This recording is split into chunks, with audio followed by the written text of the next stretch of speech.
Baik, bismillahirrahmanirrahim. Assalamualaikum warahmatullahi wabarakatuh. Jumpa lagi dengan saya di Abil Maywa Channel. Jadi teman-teman, channel ini merupakan channel pendidikan tempat kita berbagi tentang aplikasi pendidikan, Microsoft Office, serta tips dan triks komputer. Jadi pada video kali ini teman-teman ya, kembali lagi admin akan mencoba mengupdate informasi terbaru seputar perkembangan P3K Guru formasi tahun 2023. Yang mana di sini ada informasi mendesak ya. TMT sudah lama tapi tidak pegang kelas ya. Ini banyak sekali mempertanyakan. Di sini dikatakan nasib guru honorer jika TMT 2009, bukan 2019 ya, tapi 2009. Tetapi sekolah induknya sudah full ASN. Bagaimana potensi di P3K 2023? Nah, jadi ada yang mempertanyakan seperti ini. Bagaimana Pak kalau misalkan TMT saya sudah lama tapi tidak pegang kelas karena sekolah induk sudah full ASN? Bagaimana nasib guru honorer jika TMT-nya 2009? Bagaimana potensinya di seleksi P3K Guru 2023? Oke, ini pertanyaan yang bagus yang kita jawab ya. Tapi sebelum kita lanjut, bagi rekan-rekan guru yang baru pertama kali menemukan channel ini, jangan lupa tekan tombol subscribe-nya dan aktifkan lonceng notifikasinya agar setiap hari Bapak Ibu bisa mendapatkan update informasi terbaru seputar perkembangan P3K Guru. Catat ya, disclaimer konten terlebih dahulu. Apapun yang kami sampaikan pada video ini, jadikan saja terlebih dahulu sebagai tambahan referensi Bapak Ibu ya, karena Juknis P3K Guru 2023 kan belum keluar. Jadi kalau misalkan keluar dan ada perbedaan dengan apa yang kami sampaikan, insya Allah kami akan mengupdate-nya, karena ini data yang kami dapatkan, info yang kami dapatkan bukan berdasarkan Juknis tapi berdasarkan data yang ada di tahun 2022 atau info yang ada di 2022. Oke, langsung saja to the point ke informasinya di file bahan rakor 2020. Oke, Bapak Ibu sekalian, di sini Bapak Ibu perlu ketahui, di sini dikatakan seleksi tahun 2023 formasi seluruhnya pada Dinas Pendidikan ya. Jadi formasi seluruhnya pada Dinas Pendidikan. Ingat ya, formasi seluruhnya pada Dinas Pendidikan. Nah, jadi artinya apa? Untuk penempatan ya, terutama bagi yang sekolah induknya itu sudah full ASN, Bapak Ibu perlu ketahui untuk penempatannya itu Panselnas itu kemungkinan besar akan memberikan wewenang kepada pemerintah daerah untuk mencarikan sekolah kepada guru-guru yang memenuhi syarat untuk diangkat menjadi ASN P3K atau lolos di sekolah-sekolah yang masih kekurangan guru Bapak Ibu, dan memungkinkan tidak menggeser guru-guru yang lain. Jadi tidak ada geser menggeser Bapak Ibu ya. Nah, seperti itu kira-kira ya. Contoh misalkan di sini ya. Contoh seperti di sini misalkan pemenangnya ya, ini pemenangnya di sekolah C, pemenangnya di sekolah D Bapak Ibu. Nah, formasinya itu akan dipegang dulu oleh pemerintah daerah. Nah, kira-kira nantinya ini ditempatkan di mana? Karena mungkin di sekolah C-nya itu sudah kelebihan guru Bapak Ibu ya.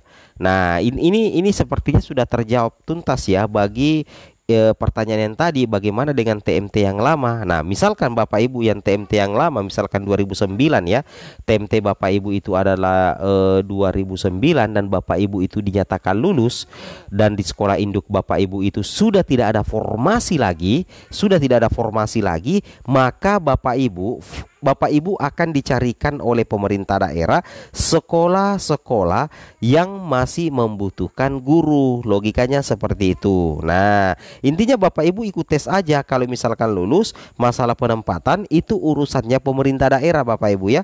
Itu urusannya Panselnas yang akan selalu berkoordinasi dengan pemerintah daerah. Saya kira seperti itu ya. Ini sudah sangat-sangat jelas ya. Sudah terjawab tuntas ya menurut admin pribadi ya terkait dengan informasi ini ya. Logikanya seperti itu. Nah, kalau kita perhatikan sebaran sisa 62.000 guru lulus PG 2021 per provinsi, ini data valid Bapak Ibu ya. Nah, ini ada beberapa daerah ya, ada beberapa daerah yang jumlah sisa P1-nya itu masih besar.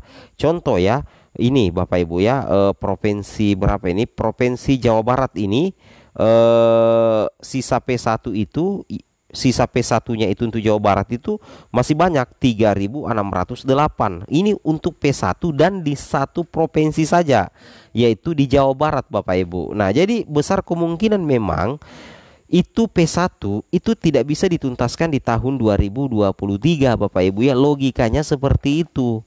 Meskipun Bapak Ibu TMT-nya sudah lama. Tapi kita berbicara misalkan di sekolah C, misalkan ya di sekolah C.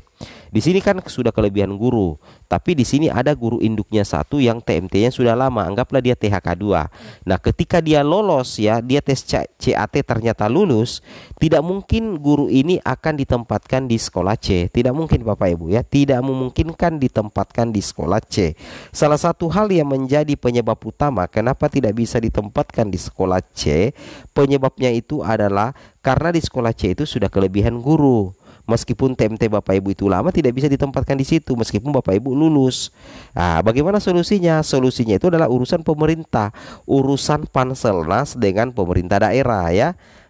Bagaimana caranya pemerintah daerah itu mencari sekolah yang masih kekurangan guru. Nah, di sini ada buktinya di sini Bapak Ibu. Kita coba scroll ke bawah dulu ya. Ini dia. Ini dia Bapak Ibu ya. Nah, ini dia. Ini yang selingkari ya. Oke, saya perbesar dulu. Nah, ini dikatakan di sini. Nah, ini jelas sekali. Nah, ini di sini dikatakan sekolah induknya sudah kelebihan guru, maka dicarikan atau ditempatkan di sekolah yang masih membutuhkan. Nah, seperti itu kira-kira ya. Jadi sudah sangat terjawab ya. Jadi bagi teman-teman guru ya yang TMT-nya sudah lama, anggaplah sudah 2009, kemudian anggaplah Bapak Ibu P1, P2, P3 dan sudah lolos seleksi, terutama P2 dan P3 lolos tes CAT UNBK dinyatakan lulus, maka Bapak Ibu jangan bersedih dulu kalau Bapak Ibu tidak ditempatkan di sekolah induknya. Kemungkinan Bapak Ibu akan dicarikan atau ditempatkan sekolah yang masih membutuhkan Bapak Ibu ya. Seperti itu kira-kira, dicarikan sekolah atau ditempatkan di sekolah yang masih membutuhkan guru. Nah, bagaimana caranya ya? Itu tadi, itu adalah menjadi wewenang dari Panselnas yang kemungkinan besar itu akan berkolaborasi dengan pemerintah daerah. Bagaimana caranya penempatan guru-guru yang memenuhi syarat diangkat menjadi ASN P3K guru di luar sekolah induknya tanpa merugikan guru-guru yang lain. Nah, seperti itu kira-kira ya. Nah, berbeda dengan misalkan ada di sekolah A ini itu langsung ditempatkan di sekolah induknya. Guru honorer ini langsung ditempatkan di sekolah induknya. Kenapa? Karena di sekolah induknya itu kan ada satu kebutuhan. Kemudian guru honorernya satu, yaitu honorer negeri yang sudah P1. Maka secara otomatis guru ini akan ditempatkan di sekolah induknya. Logikanya seperti itu ya. Itu yang harus Bapak Ibu pahami dan Bapak Ibu cermati. Oke ya, mungkin cukup sampai di sini informasinya. Assalamualaikum warahmatullahi wabarakatuh.